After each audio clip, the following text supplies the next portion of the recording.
الحمد لله حمدا يليق بجلاله وعظيم سلطانه، الذي نزل الفرقان على عبده ليكون للعالمين نذيرا.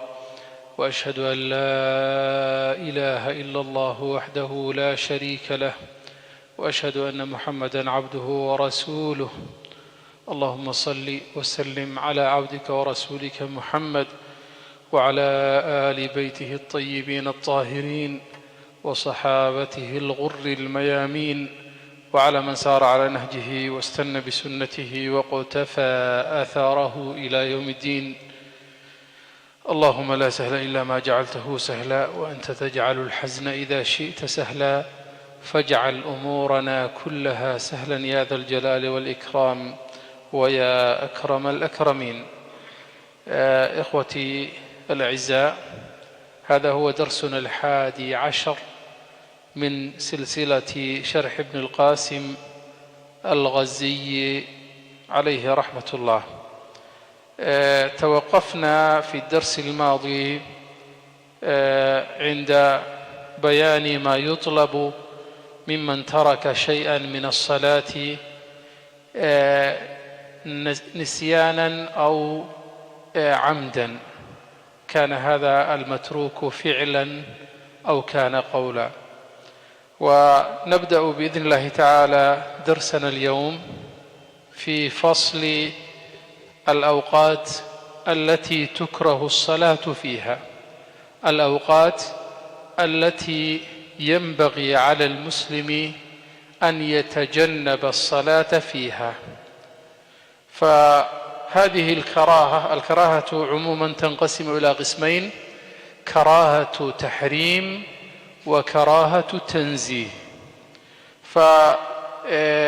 فالراجح أو المعتمد عند المذهب هو أن هذه الكراهة هي كراهة تحريم. ويقول بعض العلماء كصاحب حاشية القليوبي يقول إنها كراهة تنزيه وليست كراهة تحريم.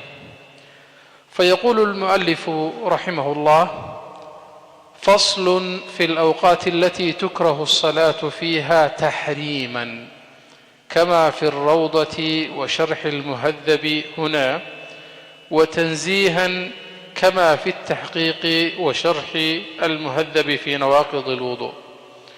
هنا يذكر الشيخ أحد الكتب المعتمدة في المذهب، وهي للإمام النووي رحمة الله عليه.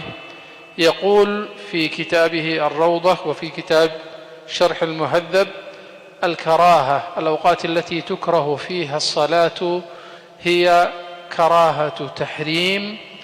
وورد أيضا في كتاب التحقيق وشرح المهذب أنها عند شرحه في نواقض الوضوء أنها كراهة تنزيه. يقول: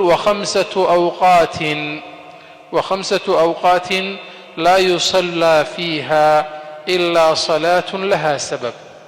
هناك أوقات 5 تقع في اليوم والليلة لا ينبغي أن يصلى فيها صلاة مطلقة إلا صلاة لها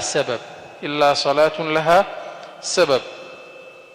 فيقول: إما متقدم يريد أن يشرح ما هي هذه الأسباب التي يمكن أن يصلى فيها الصلاة في هذه الأوقات المذكورة التي ذكرت أنها أوقات كراهة. يقول: الصلاة التي لها سبب يجوز في هذه الأوقات، فربما يكون السبب متقدم كالفائتة، مثلا نام عن صلاة الفجر واستيقظ في وقت الكراهة، فيجب أن يصلي ليقضي الصلاة التي فاتته وهي صلاة الفجر. فربما يكون سبب صلاتك في هذا الوقت هو قضاء صلاة فائتة، صلاة مر وقتها، أو مقارن، صلاة وقتها في هذا الوقت كصلاة الكسوف والاستسقاء. صلاة الخسوف وصلاة الكسوف كلاهما صلاتان لهما وقت محدد، وهو وقت خسوف القمر أو كسوف الشمس. فإذا انكسفت الشمس أو انخسف القمر في أوقات الكراهة نستطيع أن نصلي في هذه الأوقات ولا ننظر إلى الكراهة الموجودة، لأن هذه الصلاة التي نصليها هي صلاة لها سبب واضح، وهو صلاة الخسوف وصلاة الكسوف. وربما نصلي في هذا الوقت صلاة الاستسقاء، وهي صلاة أيضا لها سبب، وهي دعوة إلى الله سبحانه وتعالى وطلب الغيث والرحمة والمطر من الله سبحانه وتعالى. فيدخل الشيخ هذه الأوقات بالتفصيل فيقول: والأول من الخمسة، الأوقات الخمسة التي ذكرناها أولها يكون الصلاة التي لا سبب لها إذا فعلت بعد صلاة الصبح وتستمر الكراهة حتى تطلع الشمس. فأول الأوقات أوقات الكراهة هو وقت الفجر أو وقت طلوع الشمس. فهنا يذكر المؤلف وقتان. الوقت الأول هو بعد صلاة الصبح، بعد صلاة الفجر حتى طلوع الشمس، هذا هو الوقت الأول. والوقت الثاني هو الصلاة عند طلوعها، عندما يخرج قرص الشمس حتى يرتفع عن الأرض قدر ميل، فهذا أيضا وقت كراهة. وعموم هذه الأوقات أو معظمها وردت في حديث عمرو بن عبسة رضي الله عنه الذي روى الألباني في صحيح الجامع. يقول النبي صلى الله عليه وسلم لهذا الصحابي: صل صلاة الصبح ثم أقصر عن الصلاة حتى تطلع الشمس حتى ترتفع، فإنها تطلع بين قرني شيطان، وحينئذ يسجد لها الكفار. ثم صل فإن الصلاة مشهودة محظورة حتى يستقبل الظل بالرمح، وهو وقت الاستواء.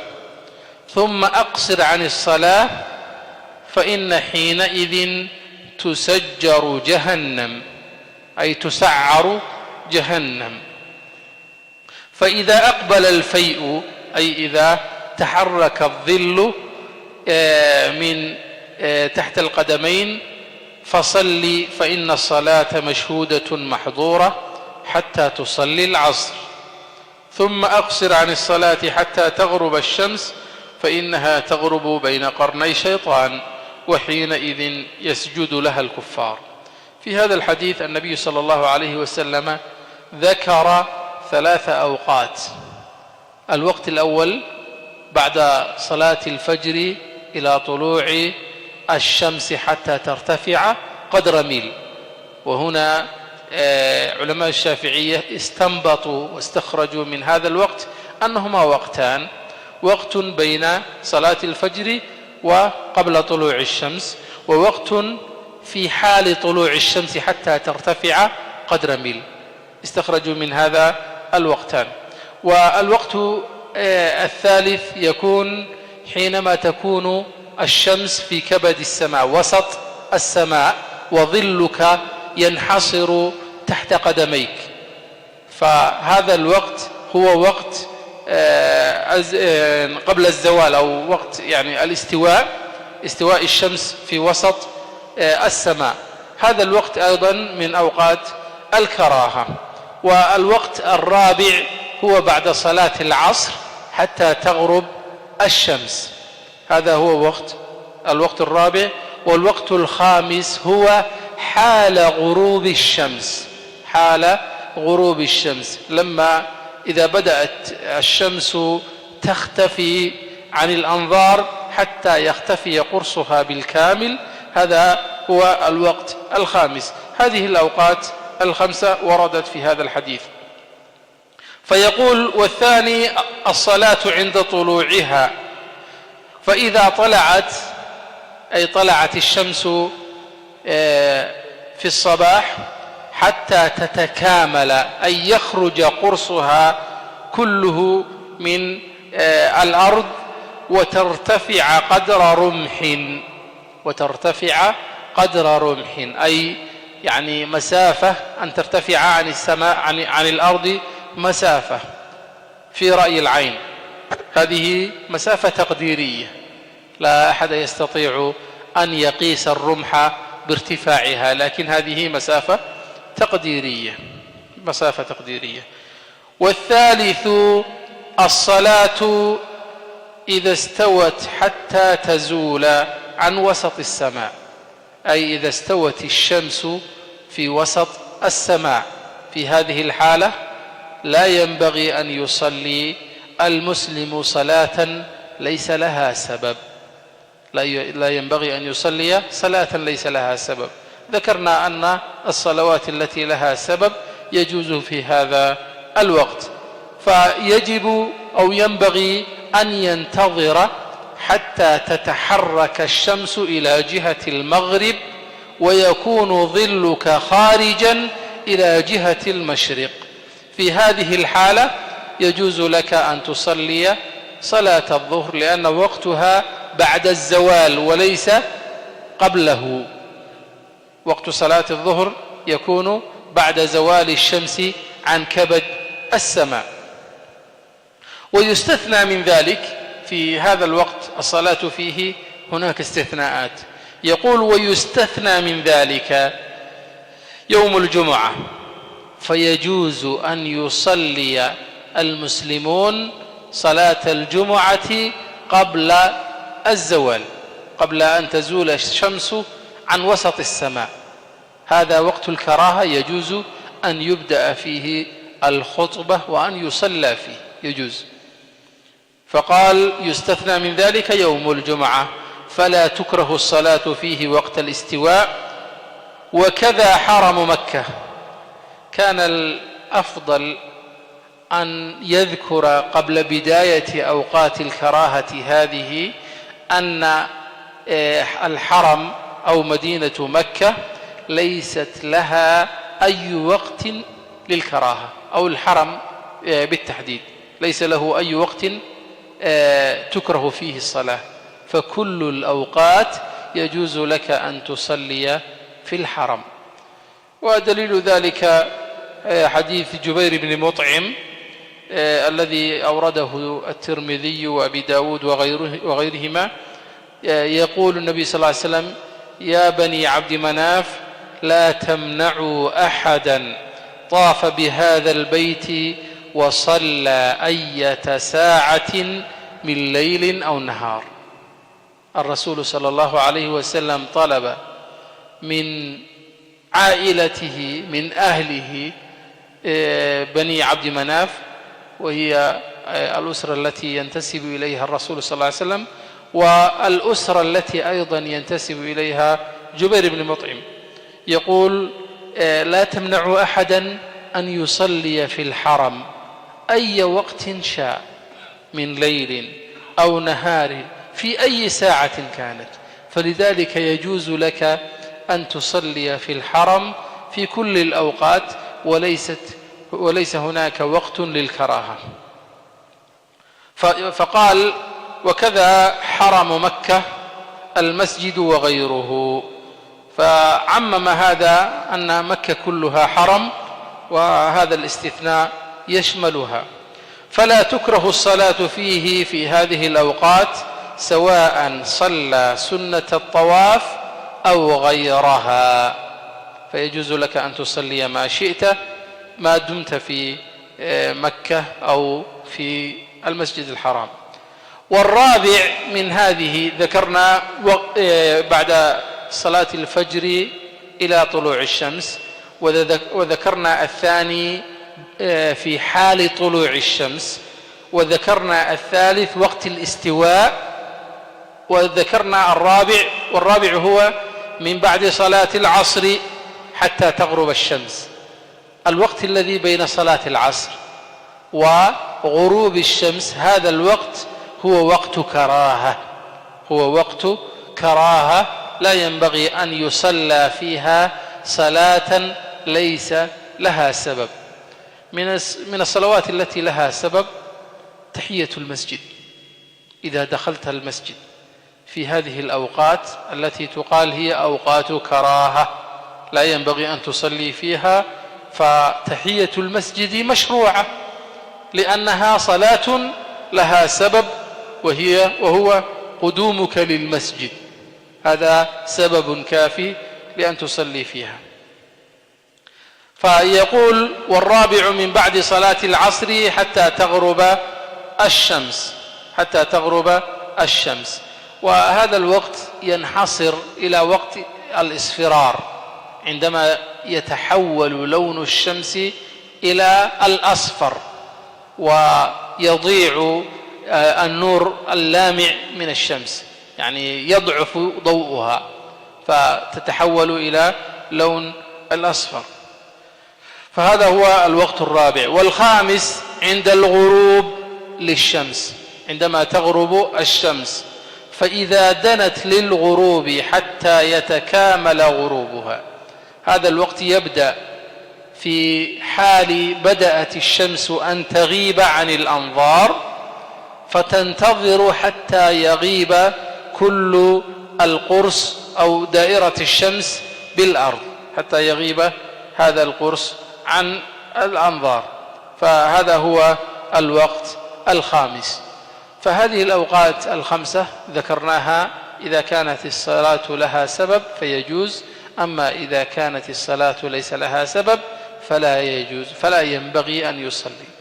والكراهة عموما هي ما يثاب تاركها ولا يعاقب فاعلها، هي ضد السنة. الكراهة إذا تركتها امتثالا لأمر الله وأمر رسول الله صلى الله عليه وسلم فتحصل على الثواب في ترك ما أمرت تركه، وإذا فعلتها فلن يلحقك أي إثم أو معصية في هذا، لأنها كراهة. فصل. وصلاة الجماعة. تفضل حبيبي.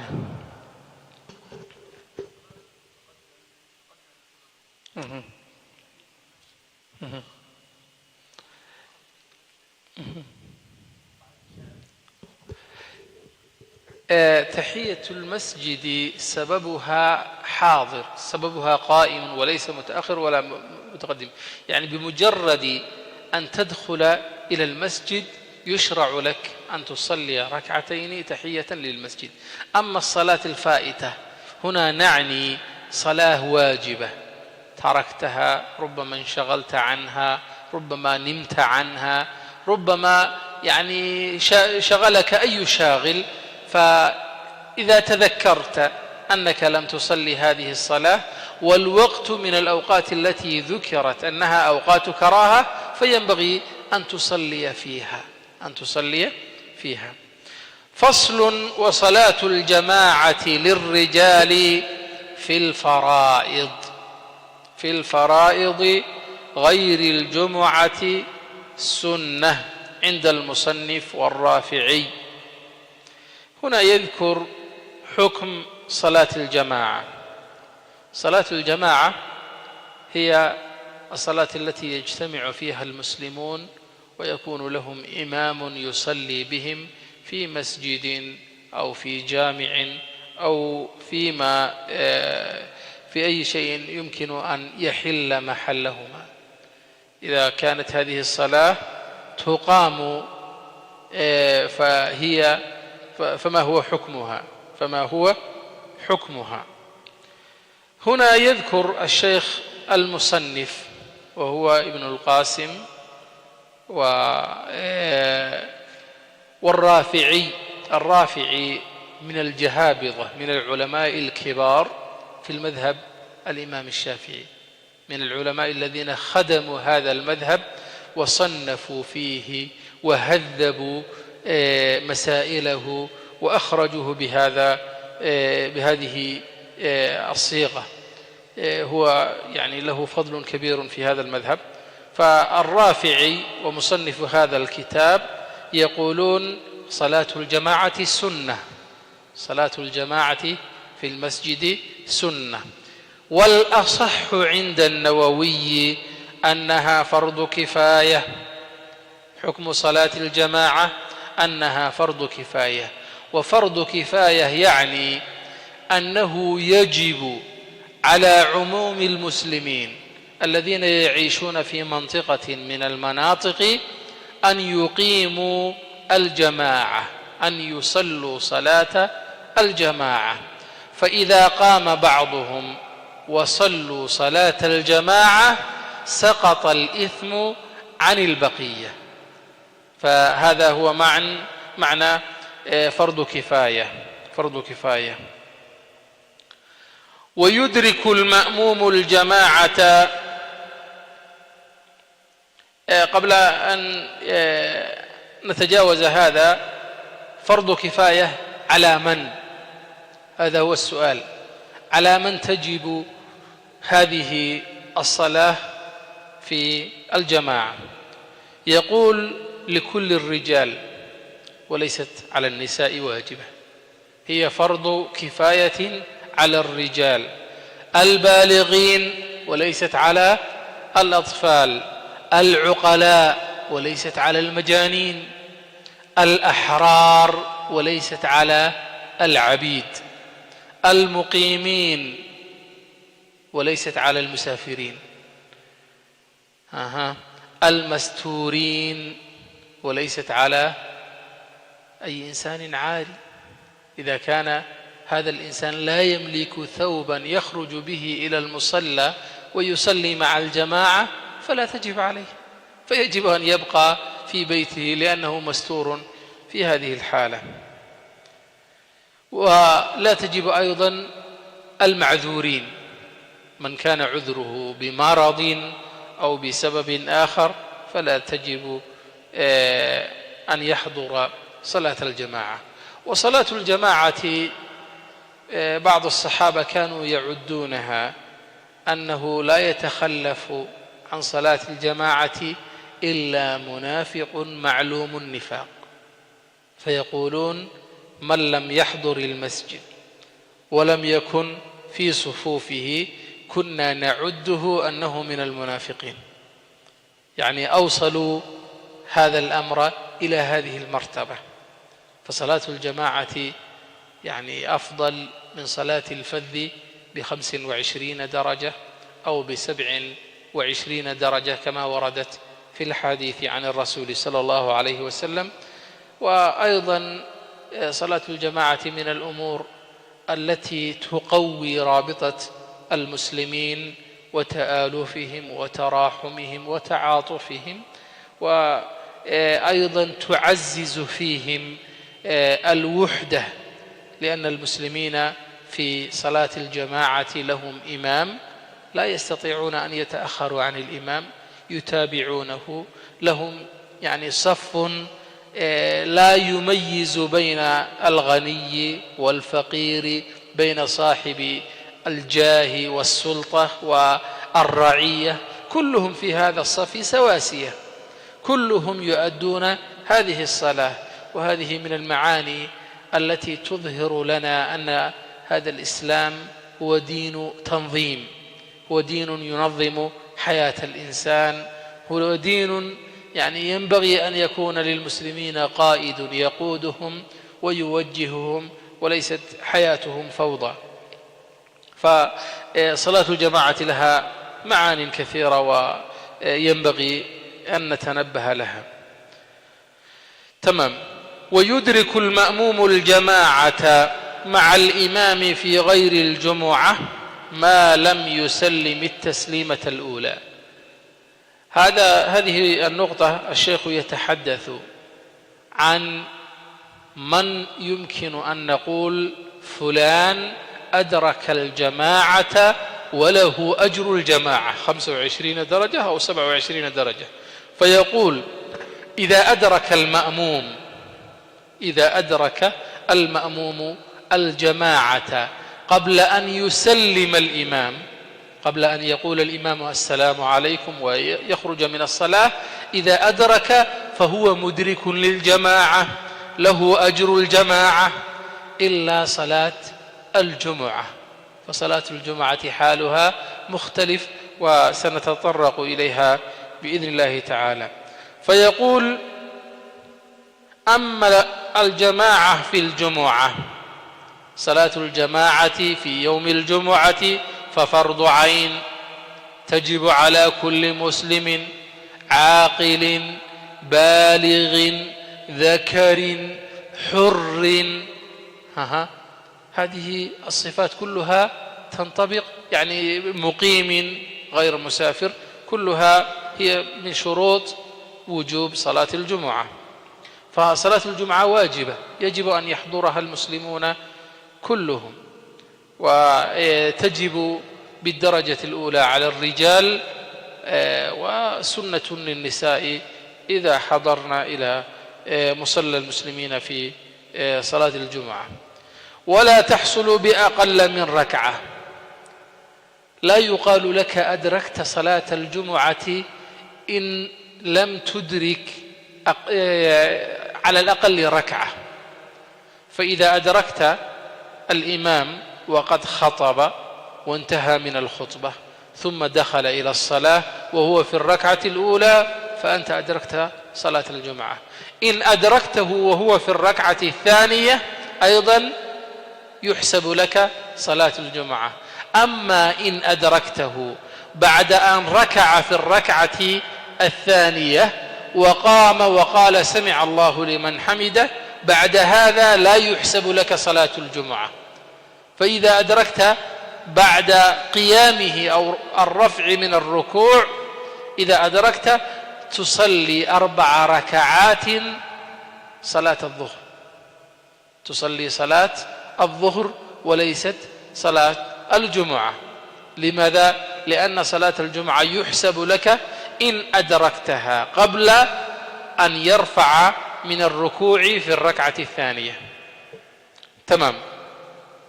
ويجب على المأموم أن ينوي الائتمام أو الاقتداء بالإمام.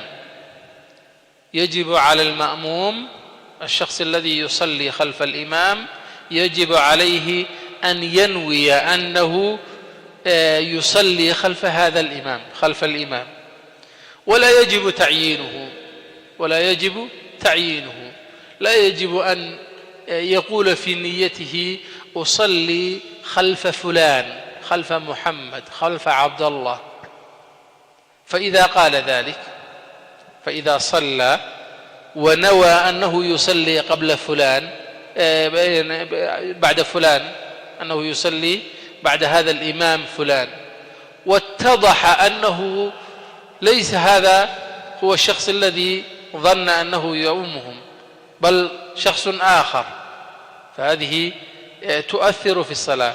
فلا يجب أن يقول أصلي خلف فلان، يصلي خلف فلان.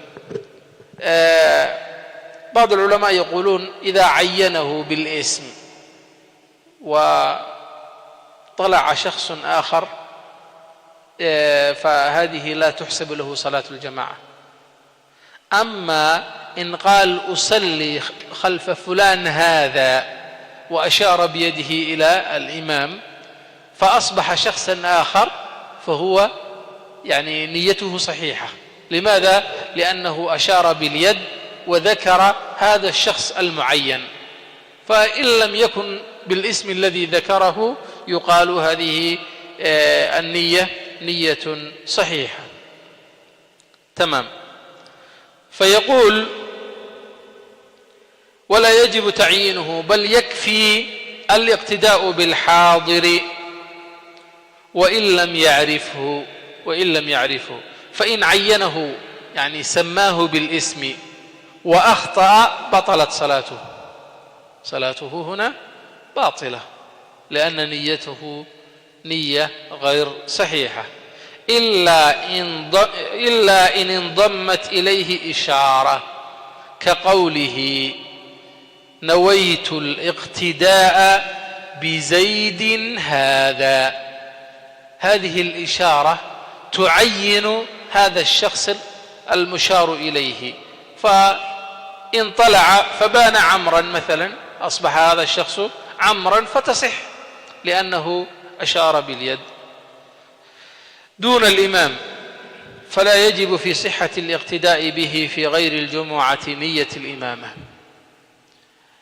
هل يصح أن يكون شخص يصلي وحده وتأتي جماعة فيشيرون إليه أن يصلي بهم ويصلون خلفه، فهل يجب عليه أن ينوي أنه إمام لهذه الجماعة قبل بداية الصلاة؟ لا يجب عليه أن تتوفر فيه هذه النية إلا يوم الجمعة.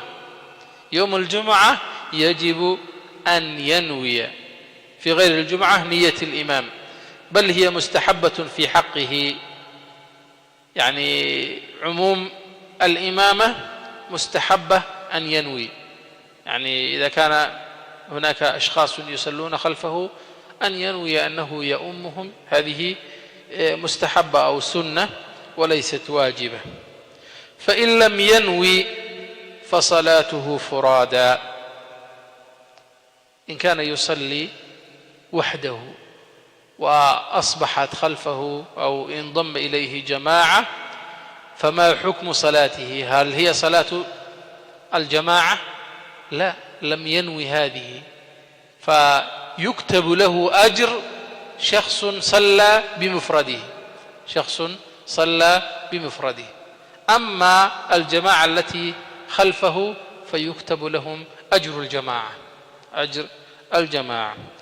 ويجوز أن يأتم الحر بالعبد والبالغ بالمراهق، يعني لا يجب أن يتساوى الإمام والمأموم في الدرجة. ففضل حبيبي.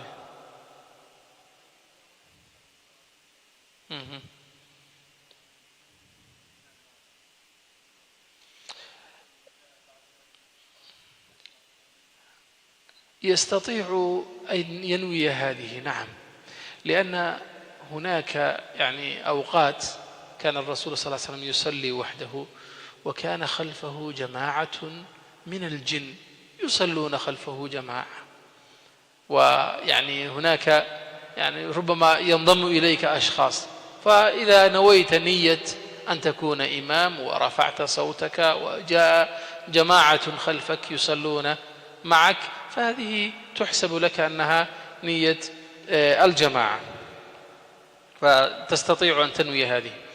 فقال ويجوز أن يأتم، أي أن يصلي الحر خلف العبد، والبالغ الإنسان البالغ الكبير أن يصلي خلف المراهق هو يعني ما نسميه تينيجر، يعني هذه الفترة الزمنية، هذا الإنسان نستطيع أن نصلي خلفه. لماذا ذكر المؤلف المراهق ولم يذكر الصبي؟ فالصبي لا يحسن الصلاة، لكن المراهق ربما يحسن كيفية أداء الصلاة ويعرف قراءة القرآن، فيجوز. أما الصبي هنا ذكر أما الصبي غير المميز، يعني لم يبلغ درجة التمييز التي يعرف فيها الصح من الغلط، فلا يصح الاقتداء به، لا يصح أن يكون إماما. الطفل الصغير الذي لا يميز بين الأشياء وربما يخطئ ويتعمد الخطأ، هذا لا يجوز أن نصلي خلفه. ولا تصح قدوة رجل بامرأة. لا تصح أن يقول رجل لامرأة صل بنا وتكون هي الإمام وهو المأموم، لا تصح. للأسف بعض الفئات التي تنادي بتسوية الرجال بالنساء أو ما يسمى هذه الفترة يعني جندر بالانس، يقولون يجب أن تشغل المرأة كل منصب يمكن أن يشغله الرجال، فينبغي أن تكون قاضية، ينبغي أن تكون خطيبة، ينبغي أن تكون إمامة، ينبغي أن تكون كل الأشياء يجب أن تفعلها. رأينا في شبكات التواصل الاجتماعي نساء يصلين جماعة كإمام، هذا لا يجوز ولا يصح. فلا تصح قدوة رجل بامرأة ولا بخنثى مشكل. أيضا لا تصح أن يكون الإمام شخص له آلة الذكورة وآلة الأنوثة، شخص ليس جنسه واضحا، له قسم من الذكورة وقسم من الأنوثة، فلا يجوز. ولا قدوة خنثى مشكل بامرأة، أيضا لا يجوز أن يصلي هذا الشخص خلف النساء. ولا بمشكل، أيضا لا يجوز له أن يصلي خلف جنسه، خلف مشكل آخر، فيجب أن يصلي خلف الرجال حصرا، يجب أن يصلي خلف الرجال حصرا. ولا قارئ وهو من يحسن القراءة، أيضا لا يجوز أن يصلي شخص يعرف القرآن ويصحح ألفاظه ويعرف أحكامه خلف أمي لا يعرف أحكام الصلاة ويخطئ في تلاوة القرآن. فيقول ولا قارئ وهو من يحسن القراءة لا يصح اقتداؤه بأمي وهو من يخل بحرف أو تشديدة من الفاتحة. فإذا كان الإنسان يخطئ في تلاوة سورة الفاتحة وهي ركن من أركان الصلاة، فصلاة القارئ الذي يعرف قراءة سورة الفاتحة بتلاوة صحيحة سليمة لا يجوز له أن يكون هذا الإمام إماما له، لا يجوز. بل ثبت عن الرسول صلى الله عليه وسلم أنه قال: يؤم القوم أقرأهم لكتاب الله. يجب أن يكون الإمام هو أقرأ القوم، أحفظ القوم، هو الذي يعرف القرآن ويضبط أحكامه. فمن الأمور التي ينبغي أن ننبه بها أن الخطأ في سورة الفاتحة إذا كان هذا الخطأ خطأ جليا كتغيير حرف بحرف أو تغيير حركة بحركة، مثلا الأمثلة التي يريدها بعض العلماء في تغيير حرف بحرف كأن نقول الصراط المستقيم، نقرأ الصاد بدل السين. إذا قرأنا الصاد بدل السين فهذا يعتبر لحنا جليا.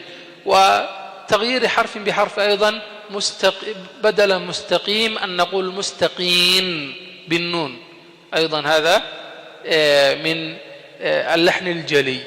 ومن اللحن الجلي هو تغيير منه تغيير حركة بحركة أخرى، كأن نقول أنعمت عليهم، فهذه أيضا من اللحن الجلي، فلا يجوز كل هذه، بل في مذهب الإمام الشافعي تكون الصلاة باطلة إذا أخطأ في تلاوة سورة الفاتحة.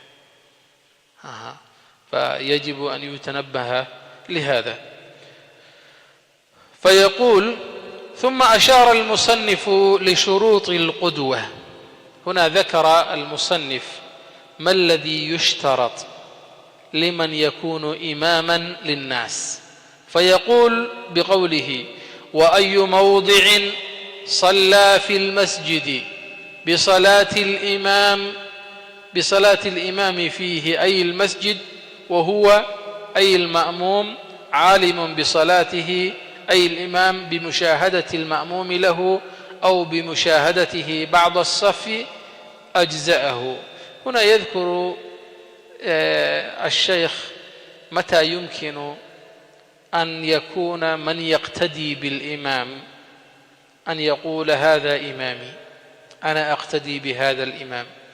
هل نستطيع أن نفتح التلفاز ونصلي خلف الحرم المكي مثلا؟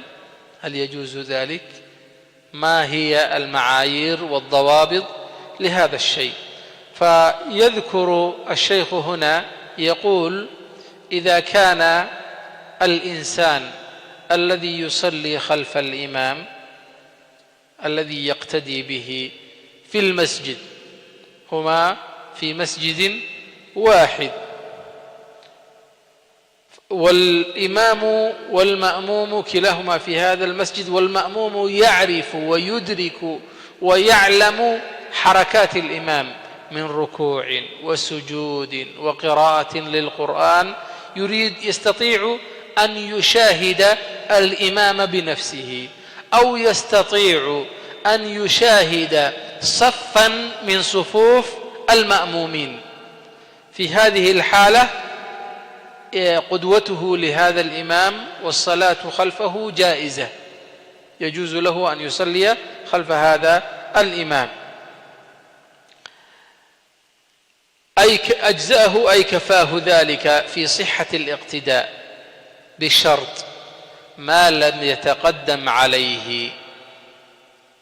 إذا ركع الإمام وهو في الركوع وأنت رفعت رأسك من الركوع عمدا، وأنت تعرف أن الإمام لا زال في الركوع، فصلاتك باطلة، صلاتك باطلة، لأن شرط الإمامة هي الاقتداء. تمام. فهناك شرطان رئيسيان، هذه الأمور التي يشرح فيها الشيخ يجب أن تبقي في ذاكرتك شرطان رئيسيان. الإمام الذي يمكن أن تقتدي به يجب أن تتوفر هذين الشرطين. الأول القدرة على المتابعة، أن تستطيع أن تصلي خلف هذا الإمام وتتابع حركاته. والثاني عدم التقدم على الإمام. أما التأخر عن الإمام فيمكن أن تتأخر عن الإمام بسبب وجيه، مثلا الإمام قرأ سورة الفاتحة بسرعة البرق وأنت لم تكمل قراءة سورة الفاتحة، فينبغي أن تتأخر وتكمل قراءتها. أو صلى صلاة خفيفة جدا، صلاة مسرعة، وأنت لم تستطع أن تلحق به، فيجب ألا يكون بينك وبين الإمام 3 أركان على الأقل. هذا هو قول بعض العلماء. إذا مثلا تجاوز الإمام، كنت في القيام ولم تكمل، ركع الإمام ورفع من الركوع وسجد وجلس الجلسة بين السجدتين، فهذا الإمام تجاوزك 3 أركان، فهو لن يكون إماما لك. فيجب أن تكون الفترة بين المأموم والإمام غير بعيدة. فيقول الشيخ: ما لم يتقدم عليه، فإن تقدم عليه بعقبه في جهته لم تنعقد صلاته. التقدم على الإمام له وجهان أو له صورتان. الصورة الأولى هي الصورة التي ذكرناها، وهي أن يكون فعلك للصلاة قبل فعل الإمام، فهذا تقدم مذموم. والتقدم الثاني هو أن تكون قبل صف الإمام ويكون الإمام خلفك. فمثلا كنت تصلي في هذا المسجد، كان الإمام أمامك، تحركت وصليت أمام الإمام، فهذه صلاتك باطلة، صلاتك ليست صلاة جماعة. فلا تنعقد الصلاة إذا كنت تتقدم على الإمام، ولا تضر مساواته لإمامه. إذا كنت في صف واحد مع الإمام لسبب أن المسجد ممتلئ، لا يوجد مكان يصلى فيه في المسجد إلا الصف الذي فيه الإمام، فينبغي أن تكون في صف واحد مع الإمام، ولا ينبغي أن تكون أمام الإمام، فهذه جائزة.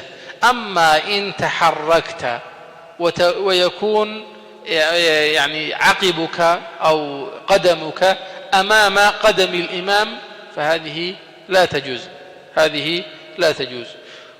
يقول: ويندب تخلفه عن إمامه. ويندب أي يسن، من السنة تخلفه عن إمامه قليلا، حتى لو كان في صف واحد أن يتأخر قليلا عن الإمام، هذا هو السنة، ليميز بين الإمام والمأموم، ليعرف الإنسان الذي يأتي أن هذا هو الإمام وأن هذا هو المأموم. تمام.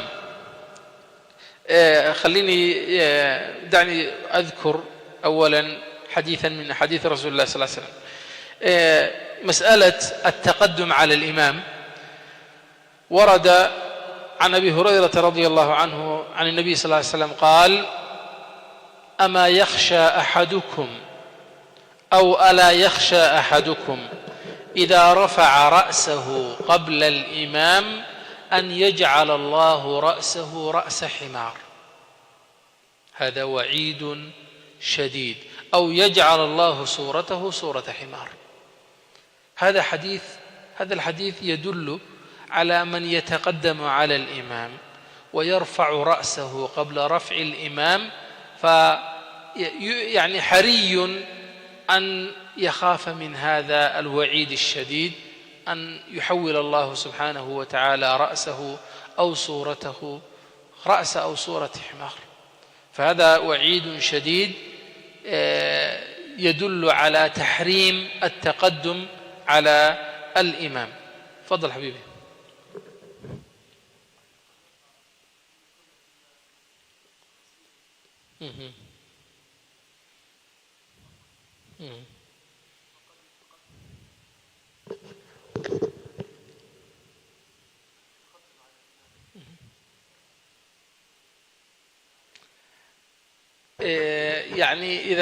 إذا كان هذا التقدم هو تقدم الفعل، هل تعني أن الإمام عندما يركع ربما يركع الشخص الطويل قبله؟ تقدم مكاني، صح؟ تمام.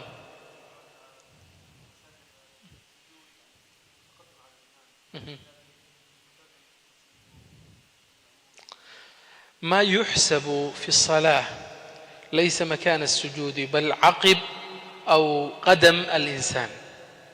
فلذلك قال الشيخ هنا عندما كان يشير في هذه المسألة بعقبه، ويعني بالقدم. فإذا كانت الأقدام متساوية أو العقب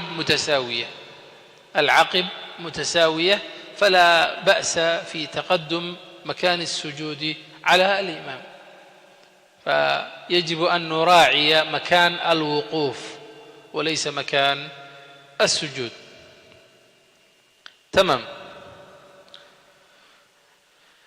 هناك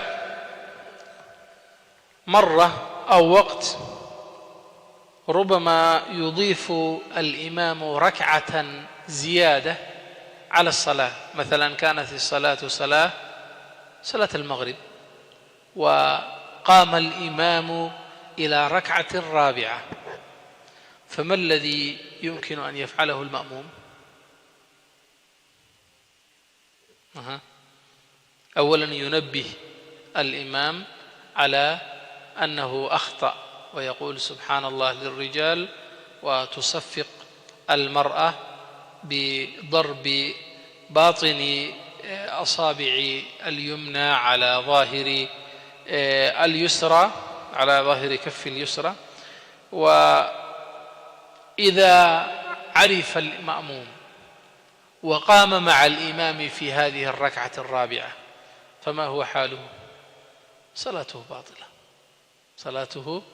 باطلة، لأنه فعل شيئا يعرف أنه خطأ، يعني أتى بركعة رابعة يعرف أنها يعني ليست من الصلاة، فإن تابعه عالما بها بطلت صلاته. هناك وقت نقول يجوز التقدم على الإمام، أو أن تكون وأنت تصلي أقرب للإمام إلى الكعبة، هل يجوز؟ مثلا الإمام في مسجد الحرام، هناك بعض الناس يصلون حول الكعبة وهم أقرب إلى الكعبة من الإمام، فهذه الحالة يجوز. أما في الكعبة المشرفة ننظر في مكان الإمام هناك مساحة فاضية لا يصلي فيها أحد حتى الكعبة، هذه المسافة أو المساحة يعني أخليت بسبب أنها أمام الإمام. أما من جهة اليمين أو الشمال من الإمام فهناك أناس تحركوا يعني أمامه وصلوا وهم أقرب إلى الكعبة من الإمام، وهذا يجوز. أما ما يقوله بعض العلماء يقولون أن التقدم على الإمام إذا كنت في مكان لا يرى الكعبة المشرفة كالمسجد الحرام، التقدم على الإمام لا يجوز. وبعض العلماء يقولون التقدم من الجانبين يجوز، أما أمامه لا يجوز، أمام الإمام لا يجوز، أما من الجانبين فيجوز. بعض العلماء يقولون كذا، لكن الأفضل أن تكون خلف الإمام وليس أمامه. تمام. فيقول ويندب تخلفه عن إمامه قليلا، أي يسن أن يتخلف عن الإمام قليلا، ولا يصير بهذا التخلف منفردا عن الصف، أي لا يكون شخصا يعني تفرد عن الصف الذي يصلي فيه، حتى لا يحوز فضيلة الجماعة، يعني ينبغي أن يتأخر عن الإمام، لكن لا يكون هذا التأخر تأخرا طويلا بحيث يكون الإمام يفعل فعلا وهو في فعل تجاوز الإمام فعله في فترة ماضية، فيجب أن تكون فترة الاقتداء بالإمام متقاربة. وإن صلى الإمام في المسجد، هذه كانت في حال يكون الإمام والمأموم كلاهما في المسجد، فيقول وإن صلى الإمام في المسجد والمأموم خارج المسجد حال كونه قريبا منه أي الإمام بأن لم تزد مسافة ما بينهما على 300 ذراع تقريبا، وهو أي المأموم عالم بصلاته أي الإمام، ولا حائل هناك أي بين الإمام والمأموم، جاز الاقتداء به. في هذه الحالة يقول المؤلف: إن كان الإمام في المسجد والشخص الذي يصلي خلف الإمام خارج المسجد وليس داخل المسجد فيقول: لكنه قريب منه، يعني يصلي خارج هذا المسجد وليس مكانا آخر، هو قريب من المسجد أو من الإمام. والمسافة بينهما، المسافة التي بين الإمام وبين من يصلي خارج المسجد 300 ذراع. حسب هذه المسافة 135 مترا، 135 مترا. إن كانت هذه المسافة بين الإمام والمأموم، والمأموم يعرف ما يفعله الإمام، كأن يرى الإمام وهو يركع ويسجد ويقرأ القرآن، أو يسمع تلاوته ويعرف ما الذي يفعله الإمام، فيجوز ذلك. ولا حائل بينهما، أي لا يوجد شيء يفصل بين الإمام والمأموم، يعني يستطيع المأموم أن يرى الإمام وهو خارج المسجد، فيجوز في هذه الحالة. يقول: جاز الاقتداء به. وتعتبر المسافة المذكورة من آخر المسجد، يعني من أين نبدأ هذه المسافة؟ مسافة 135 متر، هل نبدأ من مكان وقوف الإمام إلى مكان وقوف المأموم؟ لا، الشيخ هنا يقول: تبدأ هذه المسافة من آخر المسجد إلى مكان وقوف المأموم. فإن كان بين المسجد وبين المأموم 35 مترا، نقول يجوز له أن يقتدي بهذا الإمام ما دام يعرف ويعلم ما الذي يفعله هذا الإمام وما هي حركاته وأفعاله التي يؤديها في الصلاة. تمام. وتعتبر المسافة المذكورة من آخر المسجد. وإن كان الإمام والمأموم في غير المسجد، هنا الإمام ليس في المسجد والمأموم ليس في المسجد، إما فضاء أو بناء. إما أن يكون مكان الصلاة في الصحراء، مكان ليس له أي بناية، يعني مكان فاضي، أو أن يكون بناء ليس مسجدا، كأن يصلي الإمام والمأموم في صالة من صالات الرياضة مثلا، في ملعب كرة القدم مثلا، فالشرط ألا يزيد ما بينهما على 300 ذراع. نفس الشيء، يجب أن تكون المسافة بينهما قريبة، ولا تكون أكثر من 135 مترا، وألا يكون بينهما حائل. هناك شرط آخر، وهو أن يرى الإمام المأموم، ألا يكون بينهما حائل. وذكرنا أنه من السنة أن يكون الإمام من أقرأ القوم وأكثرهم علما، من يعرف العلم ويعلم أو يجيد القرآن. وصلاة الجماعة أفضل من غيرها من الصلوات ب25 أو 27 درجة. وأفضل الجماعات، ما هي أفضل الجماعات؟ إذا نظرنا إلى الصلوات الخمس، ما هي أفضل صلاة يقال هي أفضل جماعة تؤديها؟ الفجر والعشاء. الصلاة لا، يعني لا أعني المكان، بل الصلوات الخمس.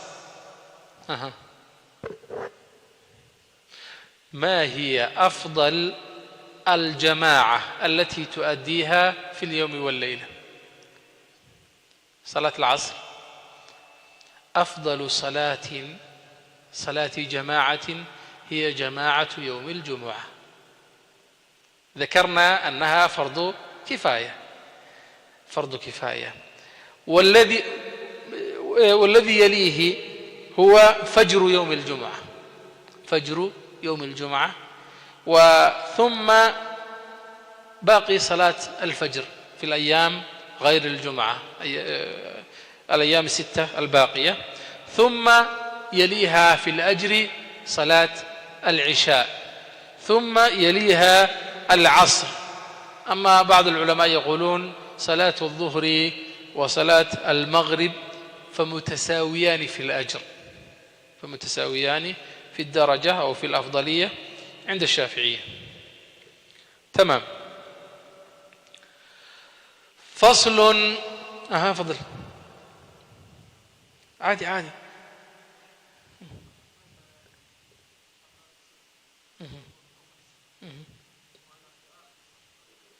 صح.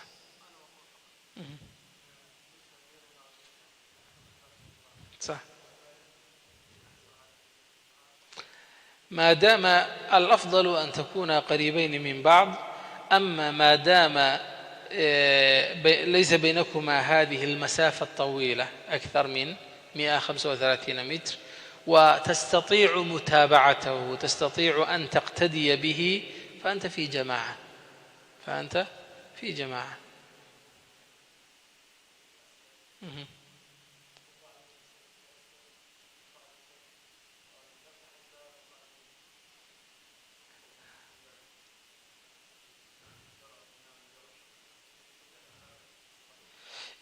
بمجرد أنك تستطيع متابعة الإمام، وألا يكون يعني أنك تعرف الإمام والمسافة ليست بعيدة وأنت لا تسبق الإمام، فهذه يجوز لك أن تتابعها. في أيام كورونا كان المفروض أن يبتعد الناس عن بعضهم البعض، وهذه يعني دلت على أن الشريعة ليست عسيرة، وأنه يستطيع وأن يعني يمكن أن يؤدي المسلمون صلاة الجماعة وهم ليسوا قريبين من بعض. يعني هذه يعني من سماحة وسهولة الإسلام. هنا نذكر في فصل في قصر الصلاة وجمعها. قصر الصلاة وجمعها. قصر الصلاة دليله قول الله سبحانه وتعالى: ليس عليكم جناح أن تقصروا من الصلاة إن خفتم أن يفتنكم الذين كفروا. فأبي يعلى ابن أمية قال: قلت لعمر بن الخطاب: الله سبحانه وتعالى رخص لنا أن نقصر الصلاة الرباعية إلى 2 بسبب أننا كنا مسافرين وكنا خائفين من العدو، فيعني اشترط الرب سبحانه وتعالى في هذه الآية: إن خفتم أن يفتنكم الذين كفروا، فكان سبب هذه الرخصة مخافة الكفار. فقال: فقد أمن الناس. قال عمر بن الخطاب: عجبت مما عجبت منه، فسألت رسول الله صلى الله عليه وسلم عن ذلك، فقال: صدقة تصدق الله بها عليكم فاقبلوا صدقته. هذا الحديث يدل على أن الصحابة فهموا من الآية أن سبب قصر الصلاة في السفر كان مخافة الكفار. أما بعد انهزام الكفار وانتشار المسلمين والإسلام، ويعني بعد أمن المسلمين، قالوا: ألا زلنا نقصر الصلوات؟ فسألوا الرسول صلى الله عليه وسلم فقال: هذه صدقة، أعطاكم الله سبحانه وتعالى هذه صدقة فاقبلوا صدقته. فما دمت في سفر تستطيع أن تقصر الصلاة الرباعية. والسفر فيه مشقة حتى لو كان بأسهل وأرقى وسائل النقل، حتى لو كنت تركب طائرة أو يعني قطارا أو أي شيء سيكون هناك صعوبة. روى أبو هريرة الحديث الذي أخرجه البخاري يقول النبي صلى الله عليه وسلم: السفر قطعة من العذاب يمنع أحدكم طعامه وشرابه ونومه، فإذا قضى نهمته فليعجل إلى أهله. هذا الحديث يدل على أن في السفر صعوبة بمجرد أنك تبتعد عن السرير الذي تعرفه والمكان الذي كنت تأوي إليه، وأنك كنت تستطيع أن تأكل وتنام وتشرب وقت ما شئت. أما في السفر لا تستطيع، ففيه بعض المشقة. يقول: ويجوز للمسافر أي المتلبس بالسفر قصر الصلاة الرباعية. متى شرع القصر في الصلاة؟ متى سمح للمسلمين أن يقصروا الصلوات الرباعية في السفر؟ هذه كانت في السنة الثانية، وبعض العلماء يقولون كانت السنة الرابعة من الهجرة. أما الجمع بين المغرب والعشاء والظهر والعصر كان في السنة التاسعة في غزوة تبوك. ويجوز للمسافر أي المتلبس بالسفر. المتلبس بالسفر هو الذي بدأ بالفعل رحلة سفره، وليس العازم الذي عزم على أن يسافر. لا يجوز له أن يقصر الصلاة ما دمت في بيتك، ما دمت في مدينتك فلا يجوز لك أن تقصر الصلاة. أما إذا قررت أن تسافر وبدأت رحلتك، كأن ركبت سيارتك وذهبت إلى المطار، وأنت في المطار تستطيع أن تقصر الصلاة، لأنك خرجت من بيتك وأماكن شغلك ويعني المكان الذي كنت تعيش فيه، أنت يعني تعتبر شخصا في السفر.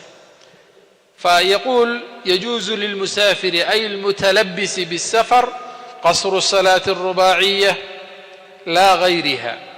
لا يجوز له أن يقصر صلاة المغرب مثلا وهي ثلاثية، ولا يجوز له أن يقصر صلاة الفجر مثلا وهي صلاة ثنائية، فيجوز فقط أن يقصر الصلاة الرباعية لا غيرها من ثنائية وثلاثية.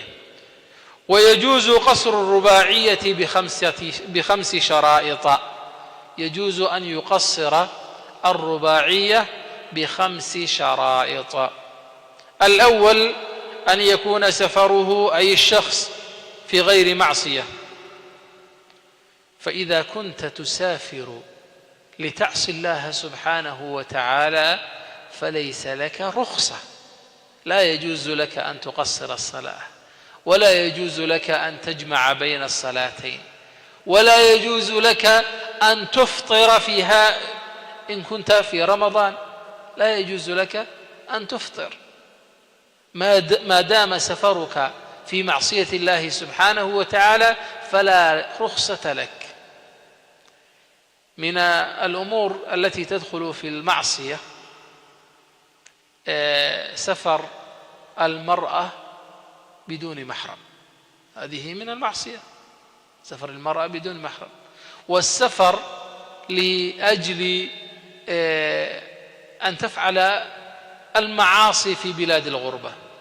هناك للأسف بعض أبناء المسلمين يخرجون من بلدانهم لينتهكوا عرض الله، ويعني ينتهكوا محارم الله سبحانه وتعالى، يعني يفعل الفواحش في بلاد الغربة حيث لا أحد يعرفه، لكن يجب أو ينبغي أن يتذكروا أن الله سبحانه وتعالى ينظر إليهم، يتطلع ويعرف سرائرهم. فالله سبحانه وتعالى لا يمكن أن نخفي عنه قبائح أفعالنا. يستخفون من الناس ولا يستخفون من الله وهو معهم إذ يبيتون ما لا يرضى من القول. فينبغي أن يتنبهوا لهذا. فيقول أن يكون سفره في غير معصية، وهو شامل للواجب. مثال للسفر الواجب من يعطيني؟ قضاء الدين. مثال آخر الحج، سفر واجب. إذا وجب عليك الحج وعندك الاستطاعة أن تسافر إلى الحج ومعك الراحلة والزاد وما تنفق فيها على نفسك وعلى عيالك، فيجب عليك أن تحج في بيت الله الحرام، فهو أيضا سفر واجب. وللمندوب هناك سفر سنة أعطانا كصلة الرحم وهي صلة القرابة. من يعطيني سفر آخر مندوب أو سنة؟ العمرة مثلا. العمرة صلة الرحم من الأمور أو من العبادات القوية. الله سبحانه وتعالى نهانا عن قطع صلة الرحم. يقول الله سبحانه وتعالى: واتقوا الله الذي تساءلون به والأرحام.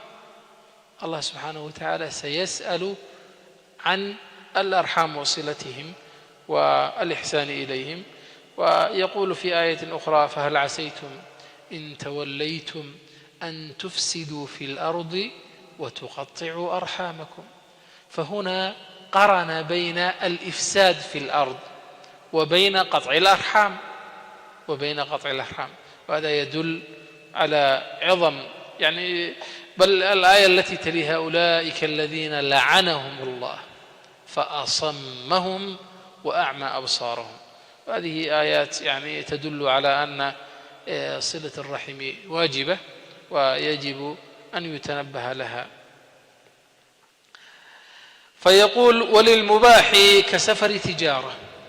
هناك أسفار كثيرة مباحة، ربما السياحة ليست فيها معصية، بمجرد فسيروا في الأرض، أن تسافر لترى مخلوقات الله سبحانه وتعالى وبديع صنع الله سبحانه وتعالى، هذا سفر مباح.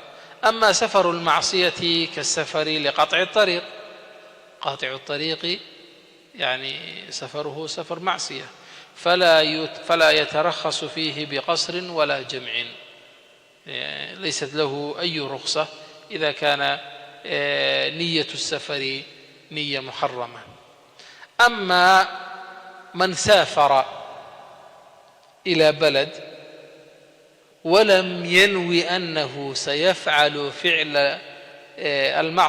المعصية في هذا البلد، لكن فعل معصية، فهل نقول أو فعل معصية في السفر مثلا، فهل نقول ليس له رخصة القصر ولا الجمع؟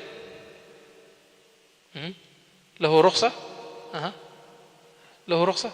أيوة له رخصة. ينظر إلى النية، نية البدء.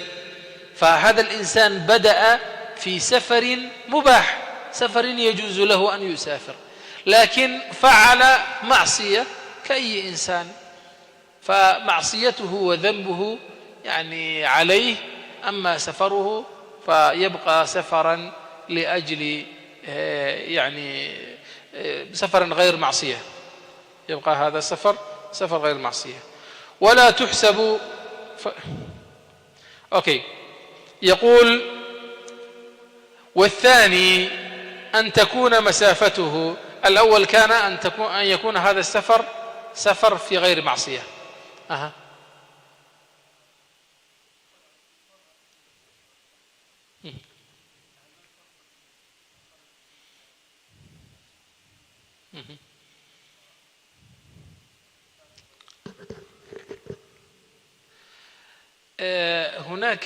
هناك فرق شاسع بين هذين الأمرين.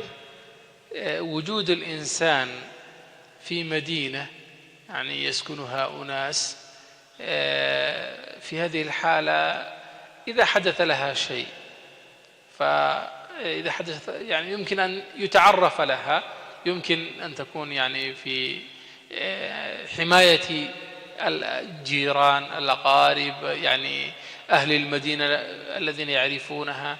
أما في السفر فمخاطره كثيرة، يمكن أن تنقلب بهم السيارة، يمكن أن يحدث لهم شيء، فإذا كان محرمها معها فهو يعني أنسب ويعني أحفظ لها في عرضها ومالها. وهذا أمر في النهاية أمر تعبدي، طلبنا أن تكون المرأة مع محرمها إذا كانت مسافرة، وهو أمر تعبدي من الله سبحانه وتعالى. فالأول أن يكون السفر في غير معصية، والثاني أن تكون مسافته أي السفر 16 فرسخا تحديدا في الأصح. يقول هذه 16 فرسخ هي تقريبا 80 كيلو تقريبا.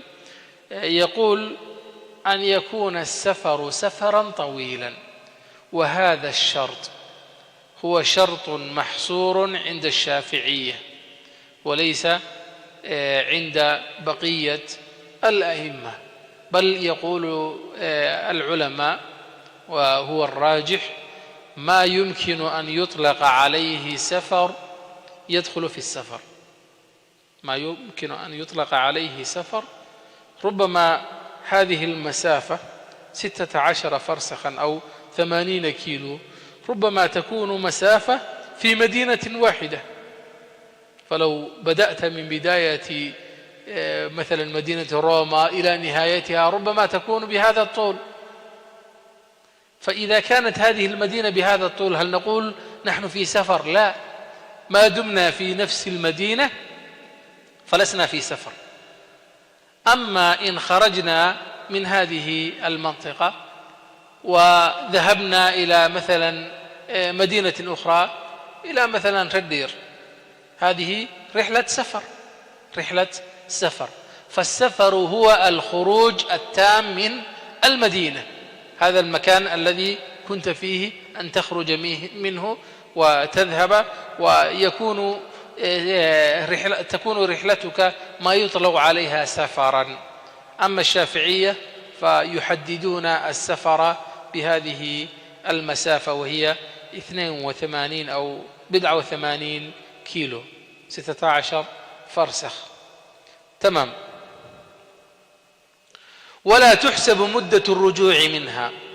عندما نحسب ما هي مسافة السفر لا نجمع مسافة الذهاب والإياب أو الرجوع، لا نحسب المسافتين، بل نحسب مسافة الذهاب فقط. والفرسخ 3 أميال، وحينئذ فمجموع الفراسخ 48 ميلا، والميل 4000 خطوة، والخطوة 3 أقدام، والمراد الأميال الهاشمية. هنا يذكر ما الذي يعنيه بالفراسخ، فقال الفرسخ 3 أميال. والميل هنا ليس الميل المعروف عندنا في أمريكا وغيرها، بل كان هناك يعني شيء يحسب فيه الميل أو الميل، فكان هناك ميل هاشمي كان يحسب فيه في عهد النبي صلى الله عليه وسلم.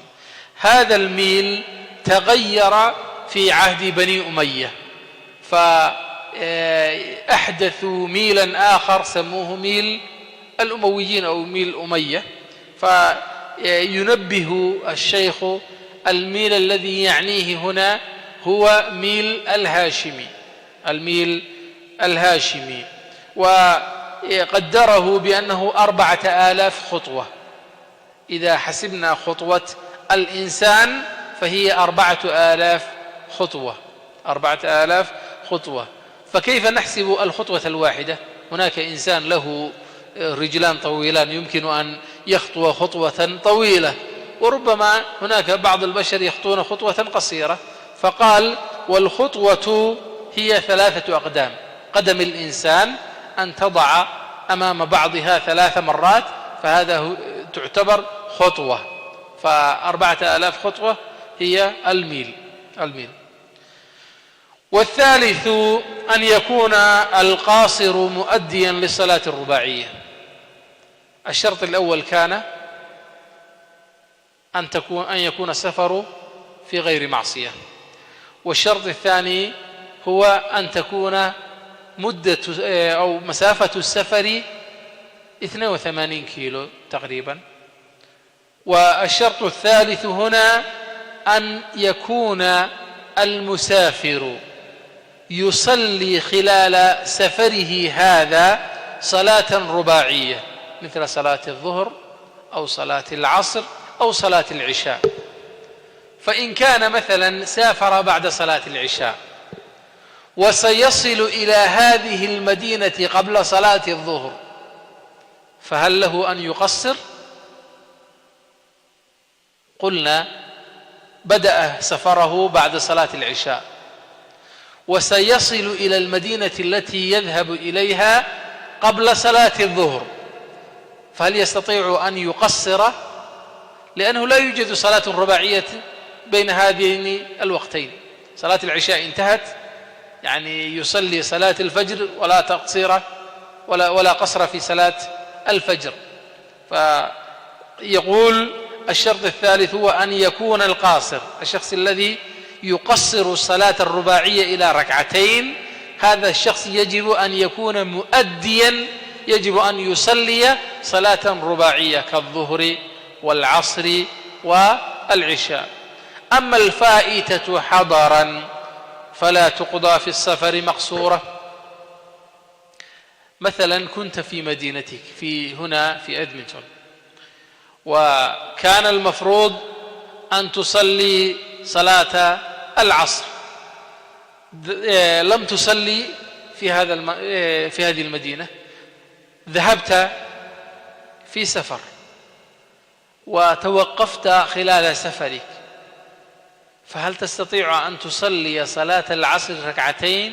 لا، يجب أن تصليها 4 ركعات. لماذا؟ لأن هذه الصلاة دخلت وأنت في المدينة، فإذا كنت تصلي وأنت خارج المدينة فلا ينبغي أن تكون الصلاة صلاة يقصر فيها الركعات. فإذا كانت صلاة فائتة تركت، يعني لم تصلي في وقتها حضرا، فلا تقضى في السفر مقصورة. والفائتة في السفر تقضى فيها مقصورة. كنت في سفر ولم تصلي صلاة العشاء وتأخر الوقت إلى نصف الليل، فيجب أن تصلي صلاة العشاء، فهل تكملها 4 ركعات؟ لا زلت في السفر، فأنت تصلي 2 قصرا.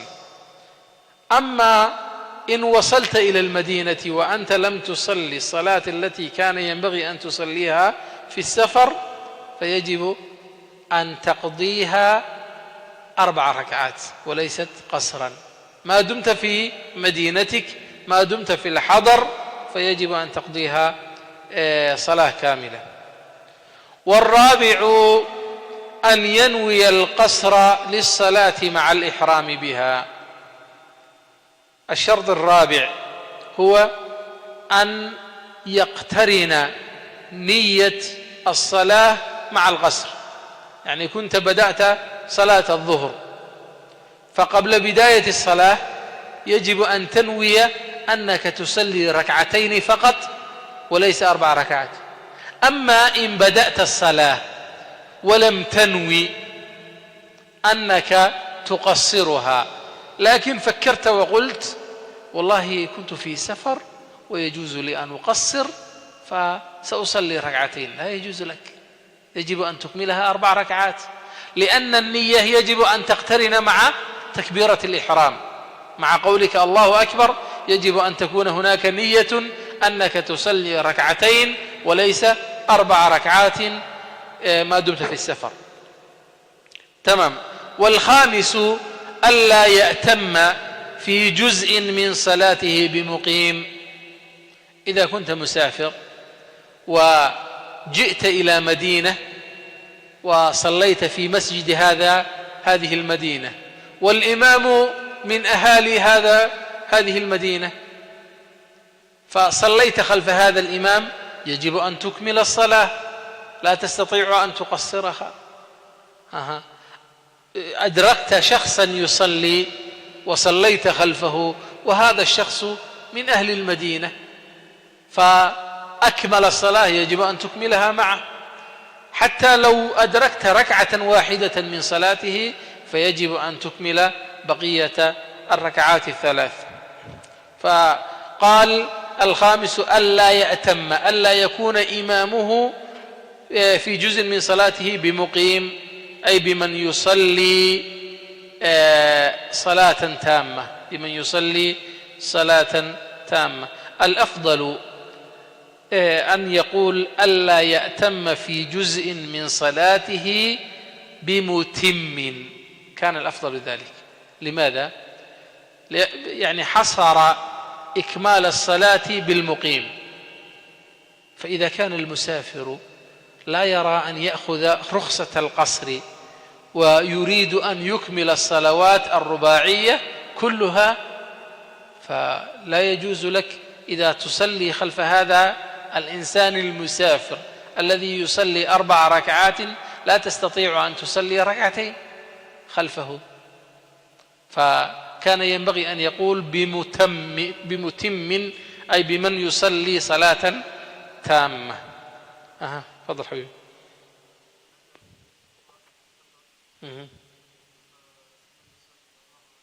صح.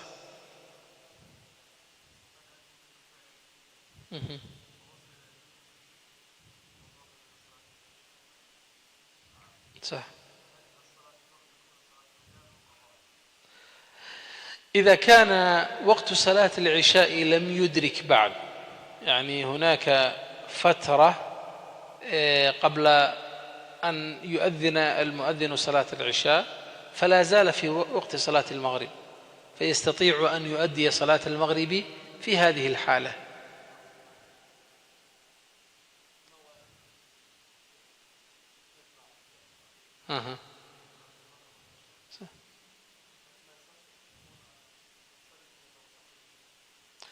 إذا وصل إلى المدينة، الجمع والقصر كان محصورين في رحلة السفر.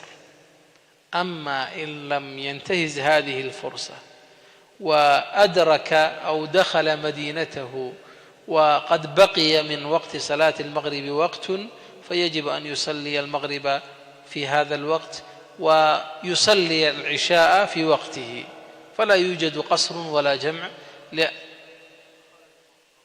إذا خرج المغرب وأتى هنا في وقت صلاة العشاء فيجب أن يصلي المغرب ويتم صلاة العشاء.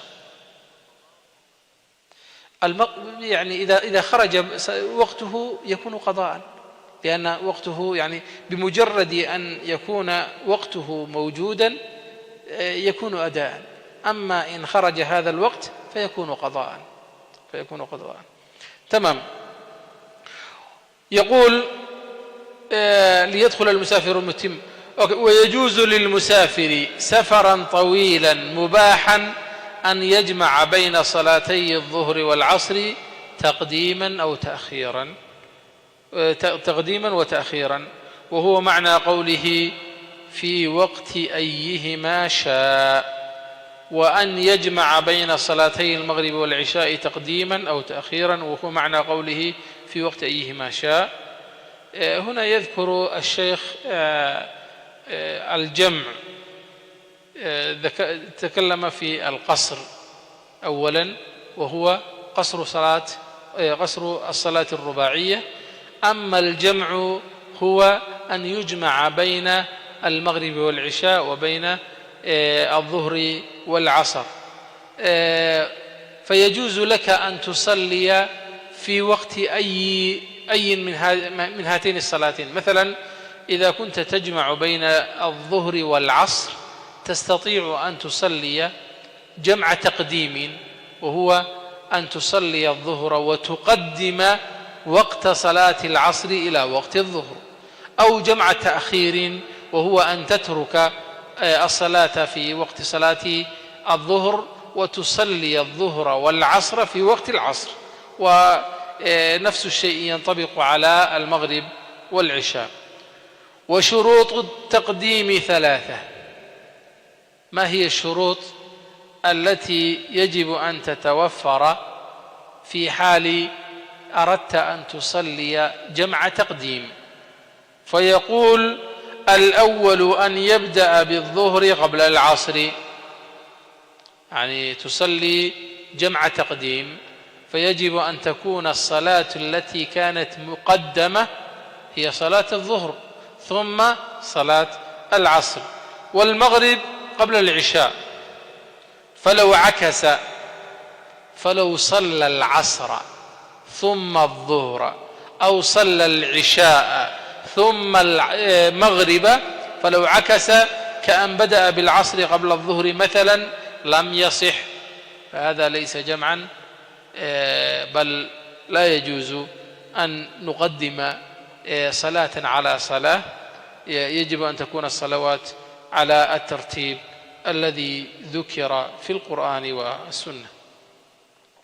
تمام. ويعيدها بعدها إذا أراد الجمع. إذا أراد الجمع يجب أن يعيد ويقدم الصلاة التي كانت قبل هذه الصلاة. الشرط الثاني نية الجمع أول الصلاة الأولى. يقول العلماء: النية ليست شرطا في جواز الجمع بين الصلاتين. جواز الجمع بين الصلاتين النية ليست شرطا، بل يجزئ الجمع ولو لم ينوه في الصلاة الأولى ما دام سببه باقيا.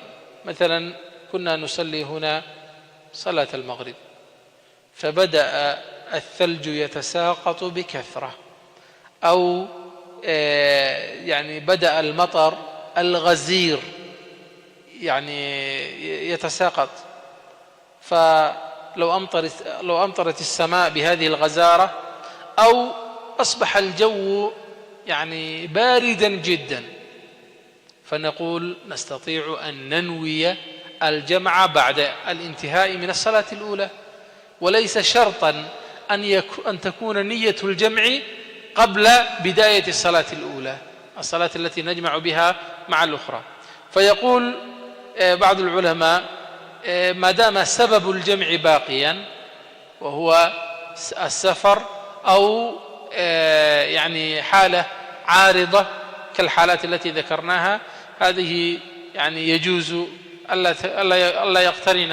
ألا تقترن النية في أول الصلاة، وهو مذهب الحنفية وقول للمالكية، وبه قالت طائفة من الشافعية أيضا، وقول للحنابلة.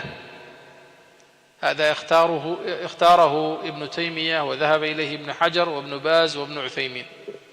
فلا يجب أن تقترن هذه النية مع بداية الصلاة الأولى.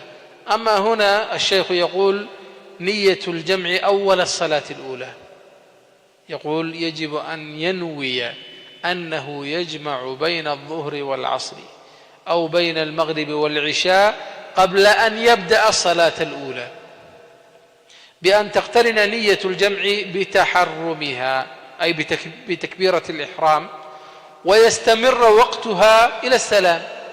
يعني يقول يجب أن تبقي هذه النية في ذهنك خلال الصلاة كلها، ويستمر وقتها إلى السلام، فلا يكفي تقدمها على التحرم ولا تأخرها عن السلام. يعني خلال الصلاة لو نويت أنك تجمع بين المغرب والعشاء أو بين الظهر والعصر يجوز لك، وتجوز في أثنائها على الأظهر. فلو نويت الجمع قبل أن تقول الله أكبر، قبل تكبيرة الإحرام، أو نويت الجمع بعد السلام بعد الخروج من الصلاة، لم تجز أو لا يجوز لك كما يقول الشيخ، لكن الظاهر أنها يجوز. والثالث الموالاة بين الأولى والثانية. إذا كنت تجمع بين صلاتين فلا ينبغي أن يكون هناك فاصل بين الصلاتين. صليت الظهر مباشرة تقوم لصلاة العصر، أما إن صليت الظهر وتجلس وتشرب كوب شاي أو تتحدث مع بعض أصحابك وتأخذ قسطا من الراحة وتنام قليلا وبعدها تقول أجمع معها، لا يجوز. يجب أن يكون الجمع على الفور بعد الانتهاء من الصلاة الأولى. فيقول الموالاة بين الأولى والثانية بأن لا يطول الفصل بينهما، فإن طال عرفا ولو بعذر كنوم مثلا، كأن نام الشخص بعد أن انتهى من الصلاة الأولى، وجب تأخير الصلاة الثانية إلى وقتها. هنا لا يوجد جمع، فيجب أن تنتظر حتى يدخل وقت الصلاة الثانية. ولا يضر في الموالاة بينهما فصل يسير عرفا. فإن مثلا كان هناك فاصل، كأن